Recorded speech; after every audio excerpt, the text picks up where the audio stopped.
Les amis, bonjour à tous et bienvenue à Hong Kong, une des villes les plus densément peuplées du monde. Et ici, tout se passe en hauteur. Des milliers d'immeubles, tout ça réuni sur une petite île à peine plus grande que Paris. Et quand on baisse les yeux, c'est ultra vivant. Des bus à double étage, des trams, la foule et bien sûr de la nourriture. Mais pas n'importe laquelle, de la nourriture étoilée. Hong Kong est la région du monde avec la plus grande concentration de restaurants Michelin. On en trouve près de 80 dans toute la ville, des adresses ultra luxueuses, mais pas que, aussi des restaurants minuscules de street food où tu peux manger pour à peine quelques euros. Dans cette vidéo, je vous emmène avec moi toute la journée. On va aller découvrir des petites adresses, explorer un petit peu plus la ville et peut-être manger la meilleure nourriture de ma vie. Bref, les amis, aujourd'hui, je vous emmène tester la meilleure street food de Hong Kong. Et pour commencer cette vidéo, je me trouve à un spot plutôt connu qui s'appelle Monster Building. Vous avez vu, tout en hauteur, 360 degrés. On est dans une cour d'un bâtiment résidentiel qui est immense. Et Hong Kong, c'est beaucoup ça. Mais un truc qu'on voit pas forcément à la caméra, c'est la chaleur. Il fait plus de 30 degrés avec un taux d'humidité énorme et il fait chaud. Très très chaud. Même mon équipement vidéo, là, il a du mal. Il fait tellement chaud que mon objectif ne tient pas. Et dans ces conditions-là, il y a plusieurs trucs qu'il faut penser, bien sûr, la crème solaire, la petite casquette, mes lunettes de soleil, moi je sors couvert. Mais il y a un autre danger auquel on pense pas tout le temps, c'est la déshydratation. Dans des conditions comme ça, il faut boire énormément d'eau pour rester hydraté de manière saine tout au long de la journée. Et je pense qu'à Hong Kong, ils ont l'habitude parce que dans n'importe quel combini, on trouve des boissons d'hydratation. Et si on achète une bouteille comme ça coûte environ 2 €, ça vient dans un pack plastique. C'est pas forcément idéal. C'est pour ça que moi, j'ai emmené avec moi mes petits sachets Oli. C'est le partenaire de cette vidéo, vous vous en doutez. Oli, c'est une marque qui m'accompagne assez souvent sur mon contenu et que j'aime beaucoup. Ce sont en fait des boissons en poudre qui viennent dans des petits sachets ou dans des plus gros formats, des pots. Et aujourd'hui, moi, ce que je vais prendre en particulier, c'est leur gamme hydratation qui permet de se réhydrater de manière optimale parce qu'à l'intérieur, il y a des électrolytes. Ce sont des minéraux qu'on trouve naturellement dans notre alimentation, mais qui peut être conseillé d'ajouter en supplément quand on est dans les circonstances où on peut être déshydraté. Typiquement, quand il fait 30 degrés avec un cagnard, pas possible l'été, ou alors quand on fait un effort physique assez intense. Et surtout, ce que j'aime bien avec Oli, c'est qu'il y a plein de goûts différents, assez fun. Ici, avec moi, j'ai pêche, ananas, poire, noix de coco et cerise. Moi, personnellement, mon préféré, c'est noix de coco. Et pour se faire sa boisson, rien de plus simple, on prend la gourde, 500 ml d'eau, on ajoute le sachet et on mélange. Et voilà, juste comme ça, j'ai ma boisson hydratation et ça va m'être bien utile aujourd'hui pour rester hydraté. Bon, forcément, Oli, c'est le partenaire de ces vidéos, donc je vous recommande d'acheter leurs produits, mais c'est aussi les produits que je consomme moi personnellement. Ils ont plein d'autres gammes et plein de goûts différents, sachant que quand vous avez trouvé votre goût préféré, vous pouvez acheter des plus gros pots qui représentent 50 canettes, ce qui est plus écologique et en plus, ça vous tient 2 mois. Si vous voulez tester Oli, n'hésitez pas à vous rendre dans mon lien en description pour avoir directement 5 € de réduction sur votre première commande, ou alors avec le code MALO, vous avez tout simplement 10% sur toute la boutique. Je pense à vous, les fans de Oli. Bref, merci à Oli de soutenir ce contenu à l'autre bout du monde et moi je vous renvoie vers la vidéo.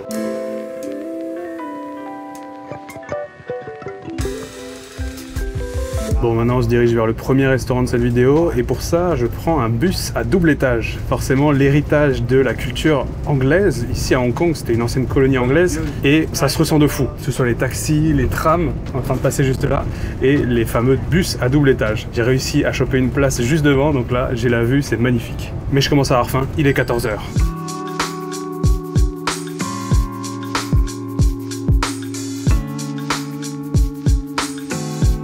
Le premier restaurant où je vous emmène aujourd'hui, ça s'appelle Tim Ho Wan et en 2010, il a été couronné d'une étoile au guide Michelin et pendant plus de 10 ans, il l'a gardé et il est resté le restaurant étoilé Michelin le moins cher au monde avec des plats à moins de 4 €. C'est un restaurant de dim sum, une cuisine cantonaise qui est très réputée ici. À vrai dire, je ne sais pas exactement ce que c'est, il paraît que c'est un ensemble de plats cantonais servis en petite quantité et ce restaurant du coup c'est un des meilleurs du monde dans cette catégorie. Aujourd'hui, il n'a plus une étoile mais un bib gourmand qui est quand même une reconnaissance du guide Michelin et on va aller goûter ça ce midi. On va pouvoir manger des plats de street food à très peu cher et de qualité étoilée Michelin. C'est quand même fou.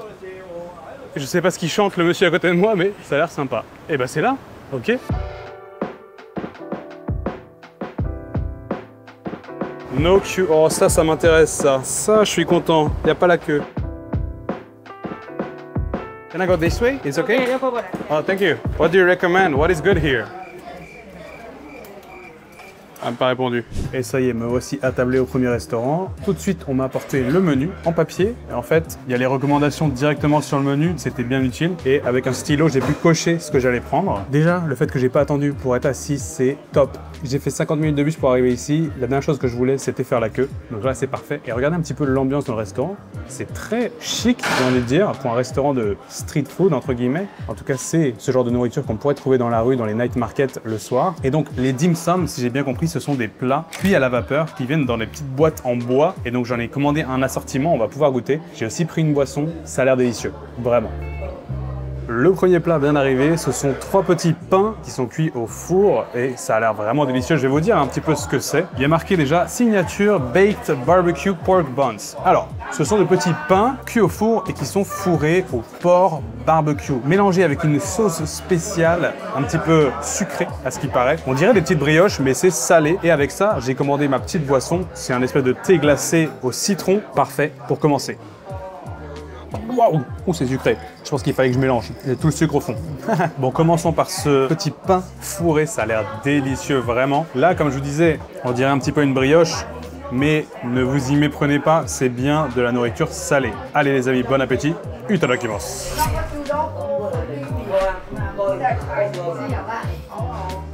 Wow.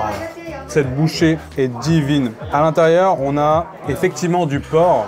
Cette sauce un petit peu sucrée et sur le dessus il y a des cristaux de sucre, donc ça a ce goût en fait un petit peu de brioche et tu as le mélange sucré-salé avec le porc qui vient à l'intérieur, c'est tout chaud. Il y a marqué sur le menu qu'ils cuisinent tout à la commande, donc littéralement ça a été fait après que j'ai commandé. C'est exceptionnel. Vraiment la petite bouchée là. Et ça, les 3 pièces, c'est 33 $. C'est vraiment raffiné. Je regarde les gens qui sont ici, ils mangent ça un petit peu comme dans un salon de thé avec du thé, etc. Ça y est, on m'apporte les dim sum. Thank you. Waouh, ça a l'air délicieux. Je vous disais, je regarde un petit peu les gens qui sont ici et déjà, ils sont tous avec leur tasse de thé. Et ils se servent du thé un peu comme si on était dans une maison de thé au final. Sauf que au lieu de manger des biscuits à l'anglaise, c'est du dim sum, donc des plats cuits à la vapeur. Mes plats dim sum viennent d'arriver, j'en ai pris 2 différents. Un, c'est un dumpling aux crevettes, et l'autre, ce sont les fameux siu mai, qui sont la spécialité cantonaise que je connais aussi au Japon, mais là qui est extrêmement différente, qui est fourrée à la crevette et au porc. Avant d'attaquer, je vais juste finir ce petit morceau parce que c'est vraiment divin. C'est ça, c'est des bouchées divines. Le mélange sucré-salé, le porc un petit peu caramélisé, complètement caramélisé à l'intérieur. Le porc a une saveur vraiment chinoise, mais le pain complètement différent. Au contraire, j'aurais pensé à un truc un petit peu plus européen, une petite brioche quoi. Excellent. Allez, on attaque les fameux dim sum qui sont le plat phare de ce restaurant. Et je vais commencer par le petit dumpling à la crevette. C'est servi comme ça, sans sauce. Je pensais peut-être avoir une petite sauce soja ou un truc, mais non, c'est vraiment, ça se mange comme ça tout seul. C'est qu'ils sont confiants hein, à la vôtre. Waouh. La crevette, le goût de la crevette est tellement bon, tellement présent. En fait, je sens quasiment que ça. Ce plat, j'ai l'impression qu'il est là pour mettre en valeur la crevette, justement. Et d'ailleurs, la crevette est au milieu. Et sur le contour, c'est une espèce de farce de crevette. Et le tout est enroulé dans cette petite pâte cuite à la vapeur qui est là pour ajouter plus de la texture, pas vraiment du goût. Il n'y a pas ce goût artificiel de crevette qu'on pourrait avoir dans un truc fourré à la crevette en général. Là, c'est vraiment frais, c'est bon, ça se mange tout seul. Pour ce petit quatuor de crevettes, on est sur 38 $. Et enfin, la dernière spécialité de dim sum que j'ai pris pour ce midi, ce sont les siu mai, qui ressemblent en fait à ce qu'on a eu juste avant. À la différence de la couleur, on peut voir, ils sont jaunes. Et c'est aussi une pâte, mais à l'intérieur, c'est un mélange de porc et de crevettes. Goûtons pour voir la différence. Oh, c'est bien que j'ai commencé par l'autre parce que là, on est un petit peu sur le même goût. Il y a un peu plus de complexité avec la farce de porc qui vient envelopper la crevette. J'ai l'impression que la pâte aussi est différente. Ce qui ressort de ces 3 plats, c'est que j'ai l'impression d'avoir une expérience délicate. Rien n'est vraiment extravagant, c'est raffiné presque comme on pourrait s'y attendre au final d'un restaurant étoilé Michelin, mais sauf que c'est la version street food du Michelin. C'est génial. Je me vois bien ici passer l'après-midi à boire du thé, à recommander des dim sum. Non, franchement, c'est très très bien. Très très bon. Vraie bonne adresse. Et là, au total, pour tout ce que j'ai commandé, j'en ai pour 140 $. On est dans un restaurant étoilé. C'est fou, quoi. Bon, je me trouve maintenant en plein centre-ville. Mon frère m'a rejoint. Et voilà. Salut Maël, comment tu vas? Très bien aujourd'hui. T'as hâte de déguster les spécialités étoilées? très hâte et très faim. Ouais, parfait. Écoutez, le premier restaurant où je vous ai emmené, vous avez vu, c'était un restaurant qui avait un bib gourmand. Il a eu une étoile pendant très longtemps, mais il l'a perdu. Et le bib gourmand, c'est une distinction Michelin qui est un peu en dessous de l'étoilé. Sauf que le restaurant où je vous emmène maintenant, il a une étoile Michelin. C'est le restaurant étoilé Michelin le moins cher du monde. Il a pris le relais. Et il se retrouve que c'est une spécialité hongkongaise, c'est de l'oie laquée. On en voit partout dans les devantures des oies en vitrine. Et là, c'est ce genre de restaurant. Donc, on va aller goûter ça. Et j'ai l'impression qu'on est à Manhattan. Là. Ouais, ça y ressemble. C'est vraiment le centre-ville de Hong Kong, quoi. T'as déjà mangé dans un restaurant étoilé, toi? Oui, à Hong Kong. Ah ouais? Quelques années de cela. Mais est-ce que c'est celui que je viens de faire, là? Je crois que oui. Et il a perdu son étoile. Moi, ça va être la première fois que je mange dans un restaurant étoilé Michelin. J'ai fait beaucoup de bib gourmands, notamment à Tokyo, il y en a pas mal. Mais une étoile, jamais. Donc là, ça va être une première. C'est juste en face.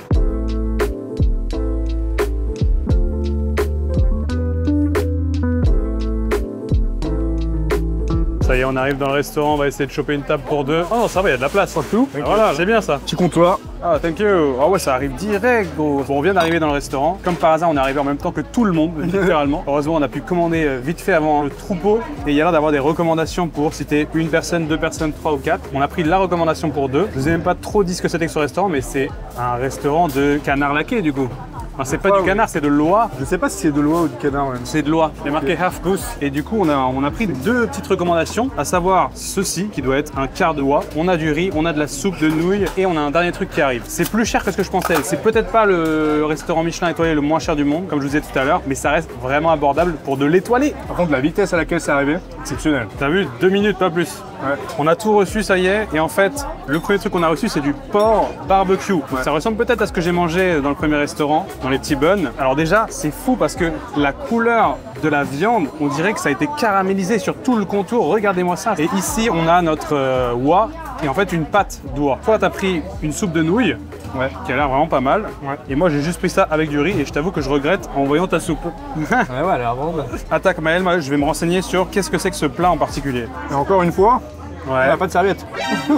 C'est fou, à Hong Kong, on a remarqué ça. Ils sont hyper radins sur les serviettes. Même dans un restaurant étoilé Michelin, on n'a pas de serviette. Je sais pas comment ils font. Alors, j'en sais un peu plus sur la fameuse oie qu'on a devant nous. C'est une oie rôtie et le secret dans sa préparation, c'est qu'il y a 20 étapes pour la cuire.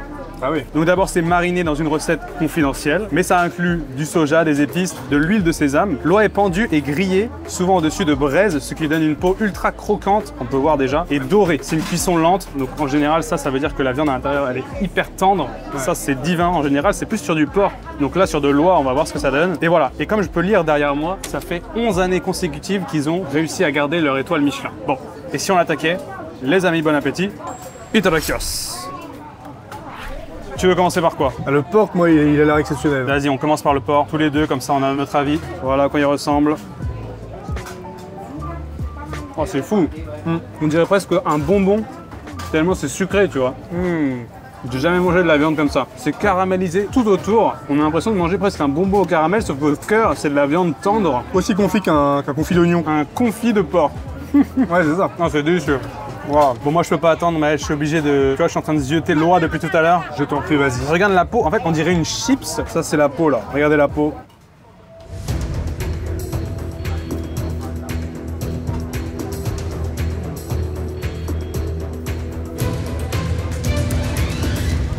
Wow. Alors j'ai pris le pire morceau, parce que c'est littéralement l'os et le cartilage, mais j'ai eu un tout petit peu de morceau de viande, c'est incroyable. La peau, j'ai jamais vu ça, c'est un petit peu croustillant effectivement, sucré, comme un petit bonbon, mais moi c'est la viande qui me marque, elle a un goût complètement différent de ceux dont j'ai l'habitude. J'essaie de trouver un meilleur morceau pour la décrire un peu mieux. Ça par contre c'est un truc qu'on a remarqué à Hong Kong, quand tu commandes du poulet, de la dinde, ils te servent le morceau avec encore tous les os et le cartilage à l'intérieur, donc c'est à toi de décortiquer le truc dans ton assiette alors qu'on a que des baguettes. Ah, c'est un cauchemar, ces baguettes. C'est très compliqué.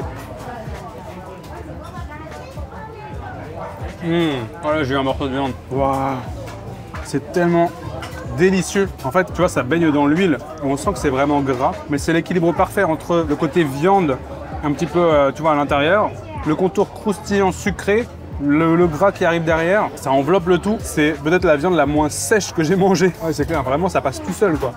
On dirait, comment ça s'appelle? Tu tartines sur du pain avec de l'oie là. Foie gras, genre? Il n'y a pas du foie gras. Tu sais, il y a une sorte de rillette, pas rillette d'oie, non? Ah, de la rillette d'oie, ouais, bah c'est. Ah, presque ça, ouais. C'est presque ça. Aussi tendre. Waouh. Je comprends tellement pourquoi ce restaurant est réputé. Par exemple, hier ou avant-hier, on a fait des restaurants un peu au hasard. On s'est dit, vas-y, ça va être un truc hyper typique. Et franchement, on était un peu déçus. Ouais. On a mangé de la bouffe qui était bonne, mais vraiment rien d'exceptionnel. Et comme quoi, se rendre dans les bonnes adresses, aux endroits où tu sais qu'il y a de la bonne cuisine, ça change tout. Là, c'est un truc de malade. Là, mon expérience de Hong Kong, elle a fait x3 là, depuis ce matin avec juste 2 restaurants. Vraiment, c'est très bon. C'est excellent. C'est tout simple aussi. Ça, j'adore, moi, les restaurants qui font des trucs hyper simples. C'est pas compliqué, il n'y a pas 36 000 trucs au menu. Là, tu commandes du porc barbecue, de l'oie, t'as ton bol de riz, et basta quoi. Bon écoutez, vous avez compris, on adore ce plat. On va le finir tranquillement et puis on vous retrouve juste après. On sort tout juste du restaurant et heureusement qu'on n'est pas arrivé plus tard parce que maintenant, il y a la queue. On est rentré, il y a plein de gens qui sont arrivés en même temps. Ouais, t'as vu? C'était vraiment... Et pourtant, il est quelle heure? Il est 15h genre? Ah là, il est... Oui, il est 16h. Ah ouais, ça n'a aucun sens. C'est passé, ouais. Bon alors au final, on en a eu pour 477 $ hongkongais. Donc c'est plus cher que ce à quoi je m'attendais. Mais bon, pour un restaurant étoilé, est-ce que ça vaut le coup? En vrai, l'expérience était folle. Moi, j'ai adoré. Ouais, c'était vraiment bon. C'était délicieux. Petit bémol pour l'oie, avec tout le cartilage et les os, c'était assez difficile à manger. Ouais, surtout avec les baguettes. Ah, juste avec des baguettes et sans serviette. Mais à part ça, vraiment délicieux. Je recommande vraiment cette adresse. Maintenant, Maël, ce que je te propose pour digérer un petit peu, c'est d'aller se faire une balade du dimanche, même si on n'est pas dimanche. Il se trouve qu'à côté, il y a la montagne la plus haute de Hong Kong, The Peak, ça s'appelle. Dans la première vidéo, vous nous avez vu, on avait escaladé un petit truc juste à côté de chez nous. Mais là, ça va être la montagne avec la plus belle vue normalement de la ville. On se trouve des escaliers et on monte. C'est parti.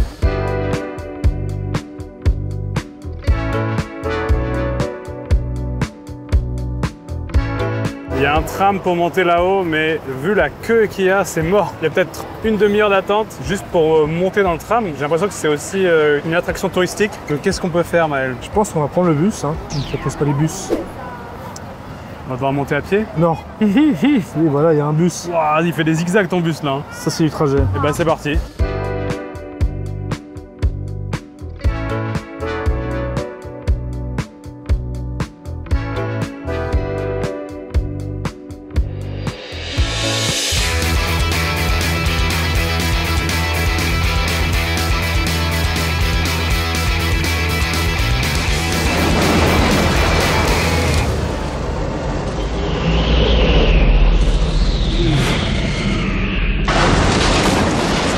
Alors là, on vient de monter dans un bus pendant 20 minutes qui conduisait dans une petite rue sinueuse en bord de falaise. C'était assez impressionnant. Et maintenant, je crois qu'on arrive au sommet du tram parce qu'il y a tout le monde là. On y est, ouais. Ah, j'ai jamais vu autant de monde ici. Faut aller derrière là-bas pour une vue. On est beaucoup plus haut que ce qu'on avait fait le premier jour, mais il y a aussi énormément plus de monde. Le premier jour, le petit endroit qu'on avait trouvé, il n'y avait personne. On était littéralement que tous les deux. Et là, j'ai l'impression qu'il y a toute l'Asie.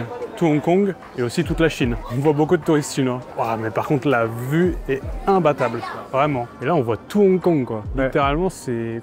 Et du coup, là, on est à peu près à 500 mètres, un poil moins, je crois, parce que le pic il est là-haut. Donc, tu as 2 buildings quand même qui sont immenses, du coup, les deux là. Ouais. Qui sont à notre hauteur. 400 ou 450 mètres, je crois. Ah ouais.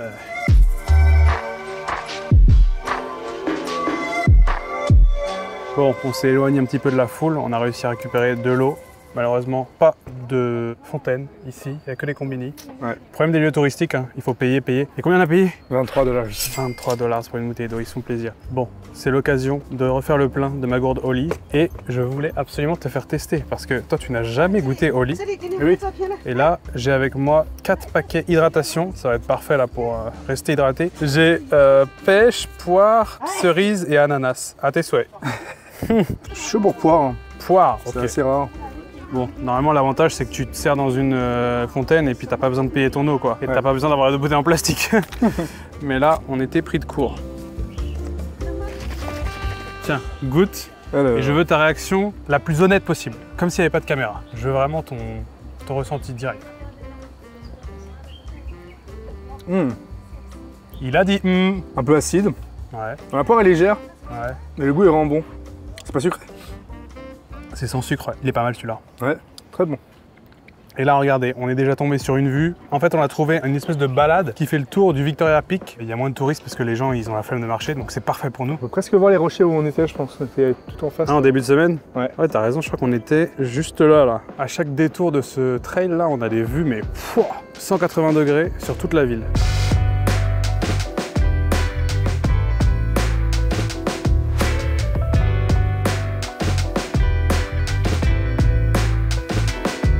non, vous ne rêvez pas, ce sont bien des plantes violettes. On n'a pas changé la couleur au montage. Par contre, mes lunettes, elles ont un effet, je pense, sans bleu, je sais pas quoi. Tu vois tout en jaune. Et là, je me rends compte à quel point c'est bleu. Moi, je voyais pas trop ça en bleu à la base. Et ce que je vous propose maintenant, qu'on a une vue sur toute la ville, c'est de faire voler le drone.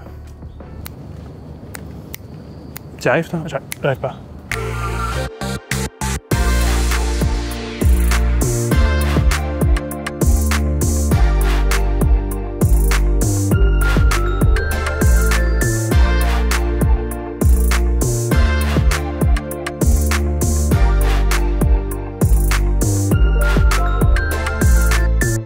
Elle continue par là-bas et là, ça c'est de la vue. Hein. Et toi, qu'est-ce que t'en dis, Maël? C'est magnifique, voilà ce que j'en dis. Ça t'a creusé l'appétit ou pas? Bah non, pas vraiment, on m'en a mangé il y a 2 heures aussi. Mauvaise réponse, il fallait dire oui pour ma transition. Merde. Ça t'a creusé l'appétit ou pas? Magnifique. La randonnée continue le long là-bas, mais nous je pense qu'on va faire demi-tour. Ça nous a creusé un petit peu tout ça, c'est faux. On a mangé à 2 heures, comme dit Maël. On n'a pas faim du tout, mais ça n'empêche pas que je vous retrouve tout à l'heure pour le 3e restaurant de cette vidéo. Je vous rappelle qu'on teste la street food étoilée de Hong Kong. Et le dernier restaurant, il se trouve là-bas. On va faire une transition de fou. Je vais zoomer et on va se retrouver sur place. Magnifique. Et nous voici arrivés à Kwanky Clay Pot Rice, mesdames et messieurs, le 3e et dernier restaurant de cette vidéo. Qu'est-ce qu'on va manger, Maël? Des clay pot rice. Qu'est-ce que c'est que ça? C'est ce qu'on cherchait l'autre jour qu'on n'a pas trouvé. C'est vrai. C'est donc du riz cuit dans un pot en argile et donc avec une sauce à la fin qu'ils mettent par-dessus. La sauce va aller au fond du pot et ça va créer une sorte de caramélisation dans le fond avec le riz. C'est exceptionnel le goût. Ça fait des mois, voire des années que tu m'en parles. Ouais. On a essayé d'aller en manger en début de semaine, on n'a pas trouvé. Et là, enfin, on va pouvoir déguster ça. En plus de ça, dans une adresse Michelin. Ce restaurant a une distinction au guide Michelin. C'est pas une étoile, c'est un bib gourmand comme le premier restaurant qu'on a fait aujourd'hui. Mais ça veut quand même dire que c'est excellent rapport qualité-prix de la cuisine de très haut niveau à petit prix. Exactement. Et qu'est-ce que tu as vu toi juste sur le mur? J'ai vu 100 HKD minimum par personne. Il faut dépenser au moins 100 $ par personne et c'est only cash. Ça tombe bien, c'est mon dernier jour à Hong Kong, il faut que je dépense les billets que j'ai retirés dans la première vidéo. C'est parfait. Il y a quand même la queue alors qu'il est que 18h20. Hein. Ouais, c'est impressionnant. Heureusement qu'on est arrivé à cette heure-là. Tu vois, j'ai pas faim, mais j'ai envie de goûter. Ouais, ça va être bon. Le directeur international de Michelin, c'est un mec de chez nous en fait, il s'appelle Gweldam Poulenec. C'est un breton. Si ça, c'est pas un prénom breton, moi je comprends plus rien. Monsieur Poulenec, si vous passez par là, je serais ravi d'échanger sur le guide Michelin et les restaurants. Si vous avez des tips, si vous voulez passer en vidéo, ce serait un honneur. Bon, nous on arrive au moment menu. Eh oui, il va falloir choisir. Et tout est en cantonais. Non, il y a de l'anglais quand même. T'as vu, on peut pas prendre ça du coup, c'est 95. Si tu peux, il faut prendre une chose d'autre à côté. Ouais, il faut prendre une boisson quoi. Ouais. C'est marrant parce que à chaque fois, dans chaque restaurant depuis que je suis à Hong Kong, je demande toujours What is the best here? C'est quoi votre recommandation? Et à chaque fois, ils me répondent ah, je parle pas anglais. C'est fou quand même. Il n'y a pas un serveur ici qui parle anglais. Je crois que ça va pas sur le chicken. Hein. Ouais, vas-y, je suis chaud. Prends 2 trucs différents histoire de tester. C'est très drôle aussi quand on commande les plats, la vitesse à laquelle ils écrivent ta commande. Littéralement, t'as pas le temps de finir. On va prendre aussi une boisson. Elle est déjà partie. C'est fou quoi, ils sont hyper pressés, c'est genre go go go. Et tous les restaurants c'est comme ça. Et c'est bien parce que ça enchaîne. Ouais. Et ça fait que tu peux aller dans des restaurants qui sont aussi réputés que ça et t'attends même pas 5 minutes quoi. Sinon à part ça, c'est bondé comme on disait. Et sur tous les murs on a les menus. Il n'y a pas un seul mot d'anglais. Alors heureusement on avait un peu d'anglais sur le menu en carton qu'ils nous ont apporté.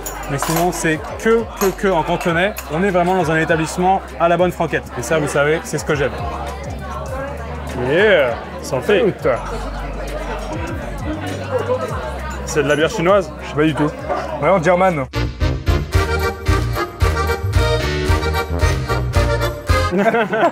Pour vous décrire un petit peu l'ambiance, déjà on nous a assis à table avec 2 autres personnes qu'on ne connaît pas. J'ai vu dans plusieurs vidéos, c'est le style à la Hong Kong, tu vois. Ça doit être pareil en Chine, mais souvent que ce soit dans les allées de street food ou quoi, ils t'installent à des tables avec d'autres personnes. J'avais vu ça à Singapour aussi. Ah ouais? Ouais, c'est assez convivial, du coup on est avec des gens qui ne parlent pas anglais, quoique ils nous ont sauvés parce qu'on a demandé une bouteille d'eau. La serveuse ne savait pas ce que c'était water en anglais et heureusement en face ils nous ont sauvés. C'est bon à savoir, tu vois, on peut prendre à emporter si jamais on finit pas. Ouais. Comme disait Maël, on commence à avoir faim. Bon alors Maël, qu'est-ce qu'on a là? On a du clay pot rice, enfin. Ouais. On va faire goûter ça. Le crispy rice au fond, ça c'est le meilleur. Ah ouais d'accord. Après à peu près 30 minutes d'attente, ça y est, on vient de nous servir les fameux clay pot rice, cocotte d'argile avec le riz à l'intérieur. Ça a l'air tellement simple, tellement basique. La raison pour laquelle ça met 25 minutes à cuire, c'est que ils le font à la commande et donc à mon avis ils mettent tous les ingrédients, ils foutent ça dans un four brûlant et comme le riz ça met longtemps à cuire, voilà, t'en as pour 20 minutes. Au final, heureusement qu'on est arrivé un petit peu tôt parce que là il est quelle heure? 19h36. 19h36, mais ça fait 50 minutes qu'on est là. Ouais, ça fait un bout de temps. Ça fait pas une demi-heure, c'est un truc de malade. Écoutez les amis, on va goûter, on va commencer. En fait on en a pris deux différents, il y en a un au porc et à l'œuf et un tout simplement au poulet. Ça a l'air tellement simple, je me demande comment ça peut être excellent. Je vais goûter d'abord juste la viande comme ça. Oh ouais, le porc est bon déjà. Ouais. Le riz qu'ils utilisent, c'est pas du tout le même que le riz au Japon. Le riz au Japon, c'est du riz gluant, un peu rond. Là, c'est plus comme du riz basmati. Et effectivement, il croustille. Il y a des morceaux qui sont à peine cuits. On nous a servi avec ça une sauce noire profonde. Je sais pas trop quel goût ça va avoir, mais je vais essayer d'en mettre un petit peu sur mon riz. Oh, franchement, c'est pas mal. Le porc, là, il est bon. Par contre, on nous a dit, faites attention à ne surtout pas toucher les pots en argile, parce que là, ils doivent être à 200 degrés, quoi. En fait, le riz, il est très sec. Il y a assez peu d'eau à l'intérieur. Et effectivement, plus tu vas dans le fond, plus c'est croustillant, quoi. Il est presque grillé, au fond. Tout ça, il est grillé, en fait. J'ai goûté un peu avec le jaune d'œuf. C'est tellement chaud que le jaune d'œuf, il est en train de cuire sur le riz, quoi. Ah putain, t'as vu comment ils font? Entre temps, on a eu des nouveaux voisins de table. Et eux, en fait, ils mélangent le riz en entier et ils rajoutent de la sauce à l'intérieur. Vas-y, on va essayer ça. Bon alors, on a fait notre petit mélange, ça a pris un peu de couleur et apparemment c'est meilleur. Je vais goûter comme ça. C'est pas de la sauce soja en fait. C'est quoi cette sauce? Non, je sais pas ce que c'est mais... Ah, c'est une sauce un petit peu sucrée. Alors, en fait, mélange soja sucré et presque comme la Maggi. Mais très léger. En fait, c'est assez léger comme sauce. Pour ça, il faut en mettre pas mal. Et ça brunit un petit peu le tout. Là, on a mélangé. Maintenant, je vais goûter le poulet. Ça, c'est un des trucs que je préfère quand le poulet il est cuit parfaitement, bien fondant. Par contre, il y a des os à l'intérieur, c'est insupportable. C'est terrible ça. Mais le poulet, tellement juicy. Ils finissent de le cuire sur le riz avec la vapeur. Un truc qu'on vous a pas dit, c'est que nous on est arrivé, on a commandé uniquement les pots d'argile, mais il y a un menu énorme avec plein de petits plats d'accompagnement, des trucs que nous on connaît pas. Mais quand on regarde un petit peu autour, les gens ils prennent plein de trucs. Il y en avait qui avaient un hot pot, vous savez les fameux pots un peu comme les nabés, les bouillons chinois avec du chou, des légumes, de la viande à l'intérieur.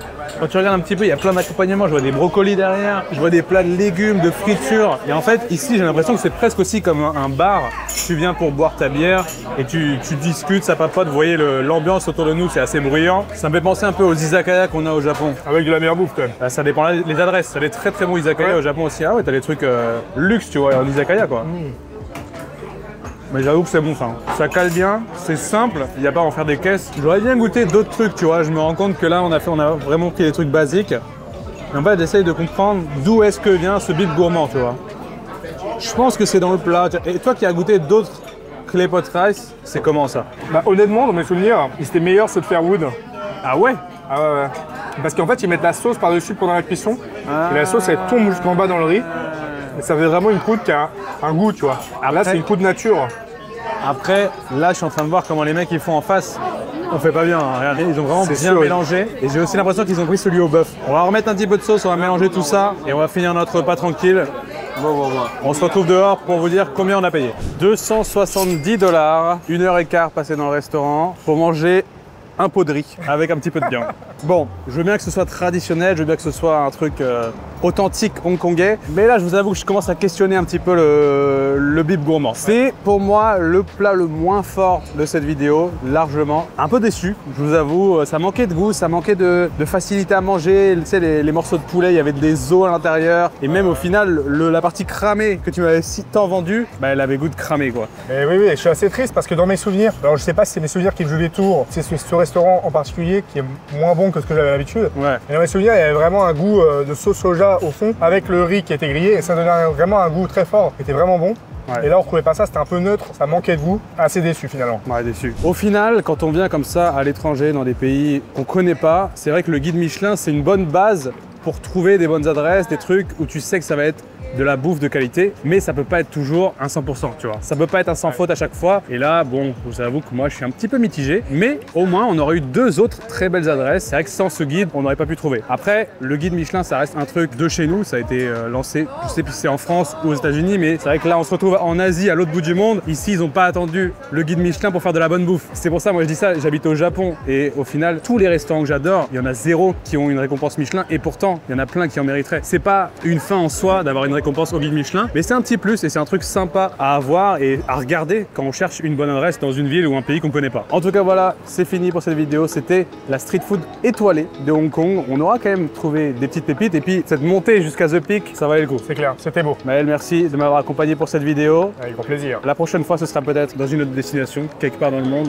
Eh oui, probablement. Ça faisait un moment qu'on s'était pas croisés et là, on a passé une semaine ensemble à Hong Kong. C'était très sympa. Les amis, on vous garde pas plus longtemps. Un grand merci à Oli d'avoir sponsorisé cette vidéo. N'hésitez pas à cliquer sur le lien en description pour faire votre recharge de Oli. Et avec mes codes, vous avez toujours des réductions. Allez les amis, quant à moi, je vous dis, portez-vous bien. À la semaine prochaine et ciao.